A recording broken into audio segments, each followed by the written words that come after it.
Ok.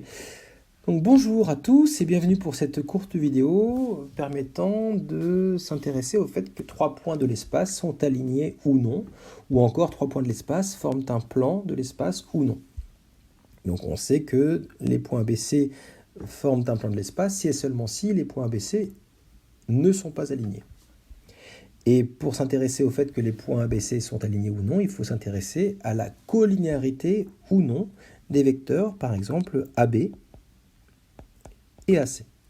Nous sommes dans un repère, donc nous allons calculer les coordonnées du vecteur AB dans le repère donné. Dans ce repère, nous connaissons les coordonnées des points A et B, donc il nous suffit donc de calculer l'abscisse du vecteur AB en effectuant l'abscisse du point B moins l'abscisse du point A. Idem pour l'ordonnée du point B moins l'ordonnée du point A. Et enfin, la cote du point B moins la cote du point A. Donc on obtient les coordonnées du vecteur AB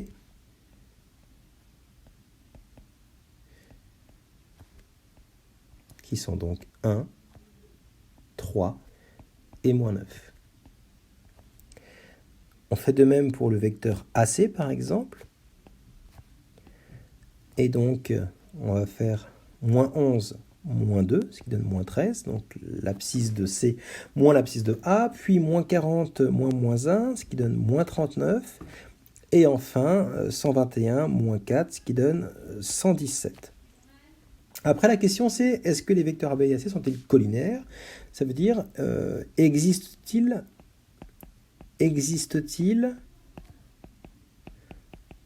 un réel cas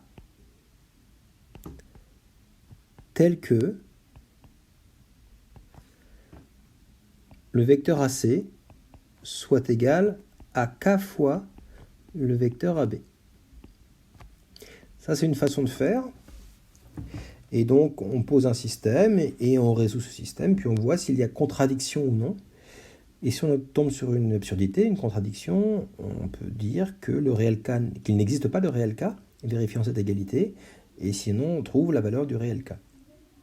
Cette méthode est proposée dans la correction sur l'interface sac2.xyz. Donc je vais vous présenter une autre méthode qu'on a déjà vue aussi.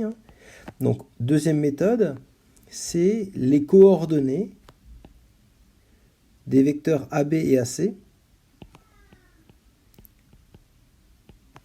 sont-ils proportionnels?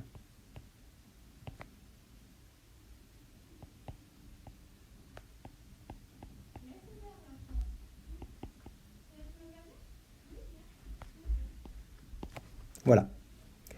Et donc pour ce faire, il suffit par exemple de s'intéresser au quotient abscisse du vecteur AB sur abscisse du vecteur AC.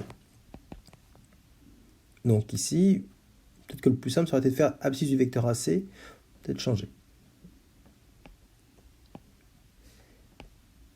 C'était juste, c'est juste que c'est peut-être plus délicat avec des fractions qu'avec des nombres entiers.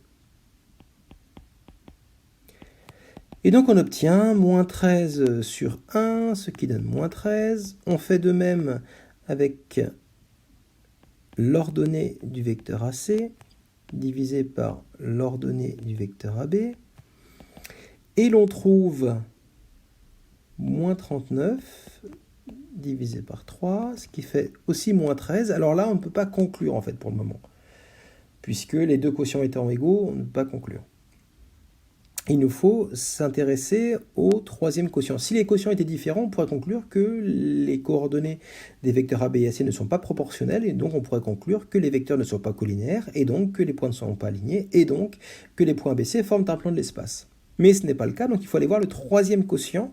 Le quotient, cette fois-ci, avec la cote du vecteur AC, divisé par la cote du vecteur AB, ce qui nous donne 117 divisé par moins 9, ce qui nous donne moins 13.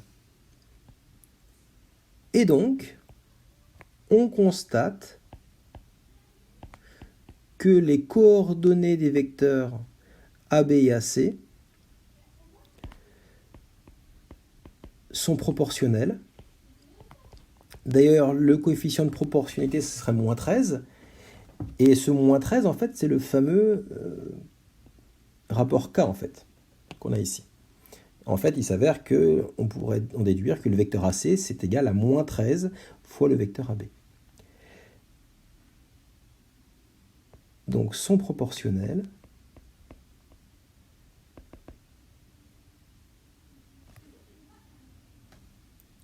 On en déduit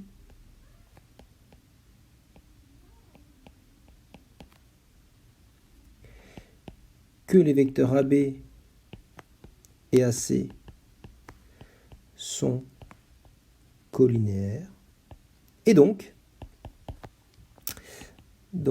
que ABC sont alignés, ce qui signifie que ABC ne forme pas un plan de l'espace, puisque pour former un plan de l'espace, il faut 3 points non alignés, ne forment pas un plan de l'espace. Voilà une méthode permettant de s'intéresser, de répondre à la question, est-ce que les points ABC forment un plan de l'espace? Merci.